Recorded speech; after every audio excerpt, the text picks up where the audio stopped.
see if you can remember what an estuary is. As part of the standard third grade science curriculum in Wenatchee School District, they learn about the salmon life cycle.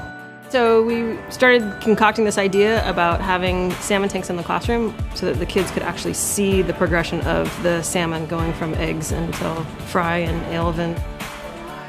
Sarah Rolfs and Sean Koster came to me and proposed that we would raise our own summer Chinook salmon here in the classroom. It was pretty exciting to think about seeing the life cycle of a salmon in person.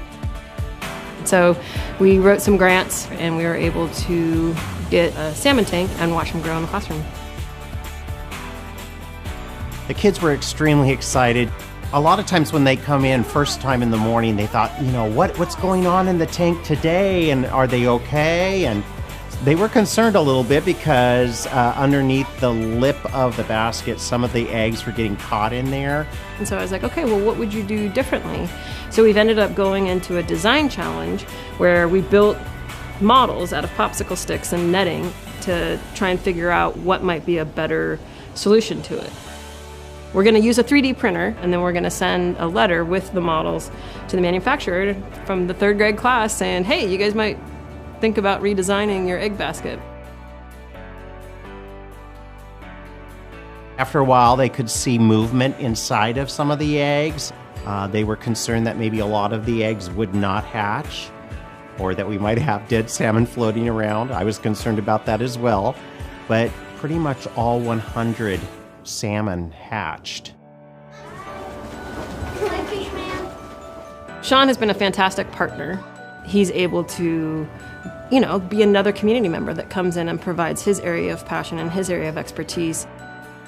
These kids are asking questions about things I wouldn't have ever guessed. You know, they're intrigued in ways that I couldn't have predicted, which is probably the most fun part about it.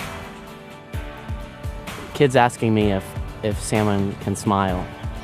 Kids asking me if salmon laugh. What happens if all these salmon that we're raising in this tank come back?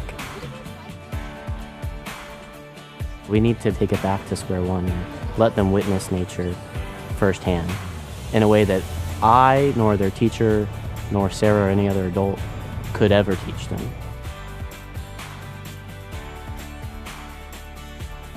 So today we are up at Chelan Falls and we're releasing the salmon.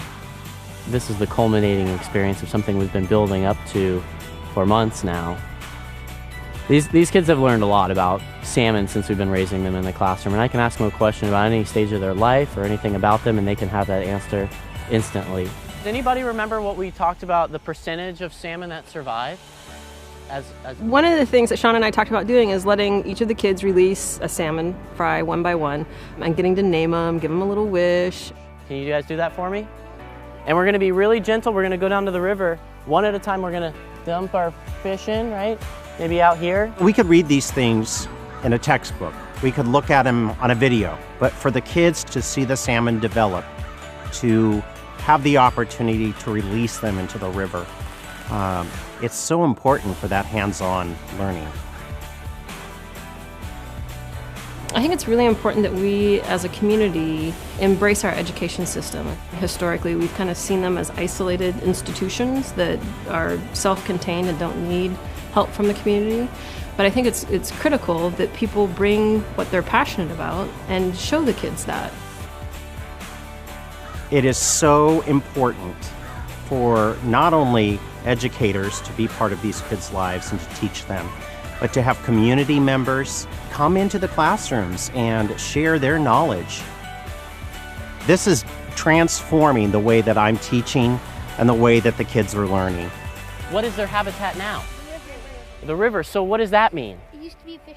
We have to keep it nice and cold. Remember what happened when the fish tank got too warm? It almost ate it. We lost some fish because it got unplugged. Yeah. Right? Yeah, there's a salmon right there.